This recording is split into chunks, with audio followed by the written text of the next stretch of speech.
Imagine dropping down into an alien world, right? The colors are shifting, silver shapes dart past you, and a massive shadow looms in the blue distance. But wait, you left your glasses on the boat. Yeah, that's not a great feeling at all. No, it is not. So today we are doing a deep dive into a stack of diving infographics. Our mission is to figure out if relying on glasses or contacts actually, grounds you from scuba diving entirely. Well, we rely almost entirely on sharp vision to navigate above water. So assuming a visual impairment keeps you out of the ocean, I mean, that makes total sense intuitively. But the physical properties of water completely rewrite how vision works. Right, because looking through the sources, the ocean essentially acts as its own giant magnifying glass, which is just wild. It really is. The math here is fascinating. Objects underwater appear about one-third larger and one-third closer than they actually are. Exactly. And it all comes down to refraction. So light travels through the dense water, and then it hits that pocket of air trapped inside your dive mask. Okay, so that sudden density change is what does it.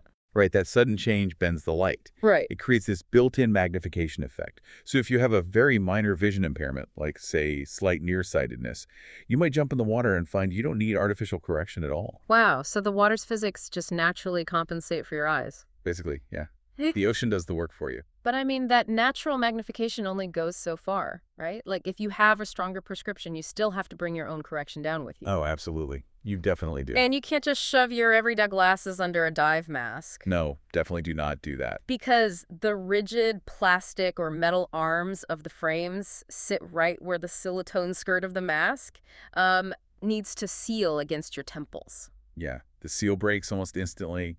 Water rushes in, your mask floods, and suddenly you're completely blind down there. Which sounds absolutely terrible. Yeah, it's a nightmare. Yeah. Because everyday glasses fail, divers have to rely on alternative hardware. You can invest in a custom dive mask with your prescription baked directly into the glass.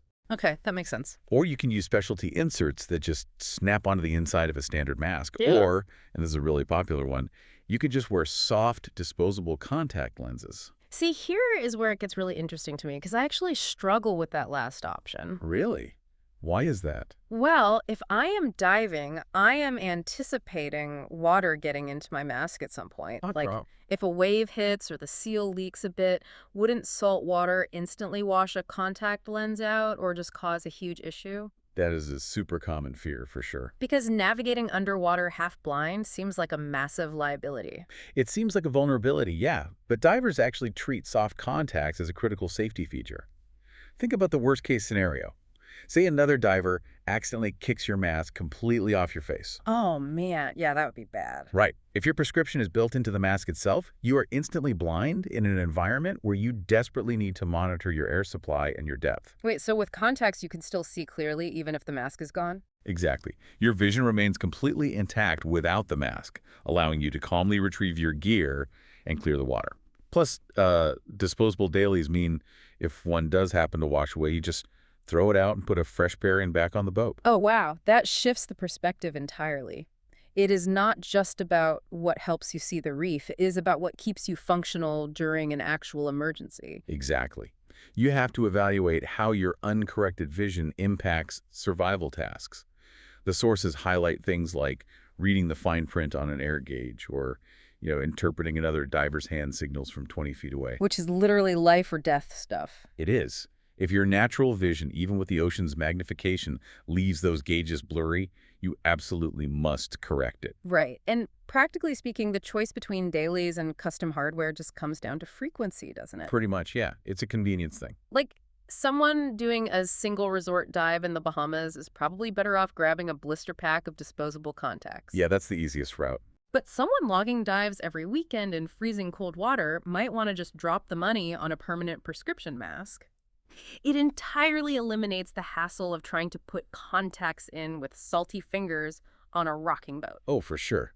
The ultimate goal is minimizing stress. The less cognitive load you spend squinting at a pressure gauge or worrying about a lens, the more oxygen you conserve and the safer you are. So what does this all mean for you? The bottom line is that needing contacts or glasses is not a barrier to entry for exploring the ocean. Definitely not. The gear and the environment can totally work with you. But it does leave a lingering, kind of crazy question.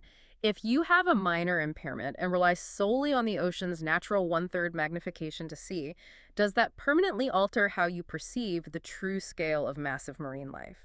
Like if you have only ever seen a reef shark through nature's funhouse mirror, have you ever really seen its true size at all? Keep that in mind the next time you step off the boat.